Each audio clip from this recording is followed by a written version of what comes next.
അമൽ കോളേജിലെ first year degree students എങ്ങനെയാണ് MDC അതുപോലെ മൈനർ കോഴ്സുകൾക്ക് അപ്ലൈ ചെയ്യേണ്ടത് എന്നുള്ളതാണ് ഈ വീഡിയോയിൽ കാണിക്കുന്നത്. ഫസ്റ്റ് നമ്മുടെ മൊബൈലിൽ എംബേസ് ആപ്പ് ഓപ്പൺ ചെയ്യണം. ഇൻസ്റ്റാൾ ചെയ്യാത്തവർ ഇൻസ്റ്റാൾ ചെയ്യണം. എന്നിട്ട് അതിലേക്ക് ലോഗിൻ ചെയ്യണം. ലോഗിൻ ചെയ്യുമ്പോൾ തന്നെ ഈ 5GB മെനു ഓപ്പൺ ആയതുകൊണ്ട് ഇതുപോലത്തെ ഒരു പോപ്പപ്പ് വരും. ഒന്നുകിൽ അവിടെ അപ്ലൈ എന്ന് ക്ലിക്ക് ചെയ്യുക, അതല്ലെങ്കിൽ 5GB എന്നുള്ള മെനുവിൽ പോയിട്ട് ഇത് ഓപ്പൺ ചെയ്യുക. ഫസ്റ്റ് സെം അവിടെ വന്നിട്ടുണ്ടാവും. ആദ്യം നമ്മൾ മൈനർ B1 എന്ന് പറയുന്ന ആ ഗ്രൂപ്പിലേക്കുള്ള കോഴ്സുകളാണ് പ്രിഫറൻസ് സെലക്ട് ചെയ്യേണ്ടത്. ഏറ്റവും ഇഷ്ടപ്പെട്ട കോഴ്സ് ആദ്യം സെലക്ട് ചെയ്യാം. ഞാനിത് BCom ഒരു സ്റ്റുഡൻറ്റ് ലോഗിൻ എന്നാണ് ഇത് കാണിക്കുന്നത്. അപ്പോൾ അവന് ഫസ്റ്റ് BCom കോഴ്സ് തന്നെ സെലക്ട് ചെയ്യുന്നുണ്ടെങ്കിൽ അത് സെലക്ട് ചെയ്യാം.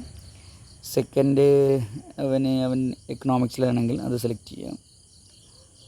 തേർഡ് സപ്പോസ് സ്റ്റാറ്റിസ്റ്റിക്സ് ആണെങ്കിൽ അത് സെലക്ട് ചെയ്യാം. അങ്ങനെ നമ്മൾ ഓരോ ഓപ്ഷൻസും സെലക്ട് ചെയ്തിട്ട് 6 ഓപ്ഷൻസ് വരെ സെലക്ട് ചെയ്യാം. അത് 6ഉം സെലക്ട് ചെയ്ത് വെക്കും. അതേപോലെ മൈനർ C1 അവന് ഇഷ്ടമുള്ള കോഴ്സ് ആദ്യം സെലക്ട് ചെയ്യാം. ഏത് ഓർഡറിലും, അല്ലെങ്കിൽ നമ്മളാണ് നമ്മുടെ പ്രിഫറൻസ് സെറ്റ് ചെയ്യുന്നത്. എന്നിട്ട് നമുക്ക് അതിൽ നിന്ന് ഇഷ്ടമുള്ളത് സെലക്ട് ചെയ്യാൻ പറ്റും. ഞാൻ നേരത്തെ സെലക്ട് ചെയ്ത അതേ പാറ്റേൺ തന്നെയാണ് സപ്പോസ് ഫോളോ ചെയ്യുന്നുണ്ടെങ്കിൽ കൊമേഴ്സ്, ഇക്കണോമിക്സ്, സ്റ്റാറ്റിസ്റ്റിക്സ് ആ ഓർഡറിൽ പോകും. അങ്ങനെ നമ്മൾ നമ്മുടെ 6 ഓപ്ഷൻസും നമ്മൾ സെലക്ട് ചെയ്യുക.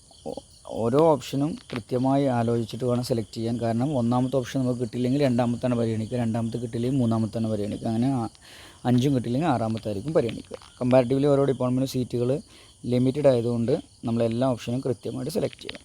ഇത് കഴിഞ്ഞ് MDCയും കൂടി സെലക്ട് ചെയ്ത് വെക്കുക. ഒരൊറ്റ സിംഗിൾ വിൻഡോയിലാണ് ആപ്ലിക്കേഷൻ. MDCയുടെ ആപ്ലിക്കേഷൻ ചിലപ്പോൾ നിങ്ങൾക്ക് എഡിറ്റ് ചെയ്യാൻ പിന്നീട് അവസരം തരും. പക്ഷേ വളരെയധികം ശ്രദ്ധിച്ചിട്ട് തന്നെ ഇതും ചെയ്യുക. നമ്മൾ മേജർ കൊടുത്ത ഡിപ്പാർട്ട്മെൻറ്റിൽ ഏതായാലും MDC അപ്ലൈ ചെയ്യരുത്. അത് ലിസ്റ്റ് ചെയ്യാനും സാധ്യതയല്ല, നമ്മളത് സോഫ്റ്റ്വെയറിൽ ബ്ലോക്ക് ചെയ്തിട്ടുണ്ട്. അപ്പോൾ അതല്ലാത്ത MDCകൾ അവനേതും ചൂസ് ചെയ്യാം. മൈനർ എടുക്കുന്നതും ഒഴിവാക്കുന്നതാണ് നല്ലത്. പക്ഷേ മൈനർ ഏതാണെന്ന് ഇപ്പോൾ അറിയാൻ പറ്റാത്തതുകൊണ്ട് നമ്മൾ നമ്മുടെ പ്രിഫറൻസ് അനുസരിച്ച് നമ്മൾ ഇതിൽ സെലക്ട് ചെയ്യുക. ടോട്ടൽ അമൽ കോളേജിൽ 12 MDCകളാണ് ഉള്ളത്. അതിൽ നിങ്ങൾക്ക് 11 നിങ്ങൾക്ക് കാണും. ഒന്ന് നിങ്ങളുടെ ഡിപ്പാർട്ട്മെൻറ്റിൻ്റെത് നമ്മൾ ലോക്ക് ചെയ്തിട്ടുണ്ടാവും, ബാക്കിയുള്ളതെല്ലാം കാണും. അപ്പോൾ ഇവന് ഇഷ്ടമുള്ള MDC ഇതുപോലെ 6 വരെയാണ് ഒരു കുട്ടിക്ക് നിലവിൽ ഓപ്റ്റ് ചെയ്യാൻ വേണ്ടി കൊടുത്തുള്ളത്. 6 വരെ ഏറ്റവും ഇഷ്ടമുള്ള പ്രിഫറൻസ് അനുസരിച്ച് അവന് ഓപ്റ്റ് ചെയ്ത് കഴിഞ്ഞാൽ ജസ്റ്റ് സബ്മിറ്റ് പ്രസ് ചെയ്യുക. അപ്ലൈഡ് സക്സസ്ഫുള്ളി എന്ന് കാണുന്നുണ്ട്. ഇനി നമ്മളിവിടെ എൻറോൾമെൻറ്റ് കഴിയുമ്പോൾ എൻറോൾ ചെയ്ത കോഴ്സ് ഏതാണെന്ന് കാണാൻ പറ്റും. ഇതാണ് എല്ലാവരും ചെയ്യേണ്ട ആപ്ലിക്കേഷൻ പ്രോസസ്സ്. Thank you.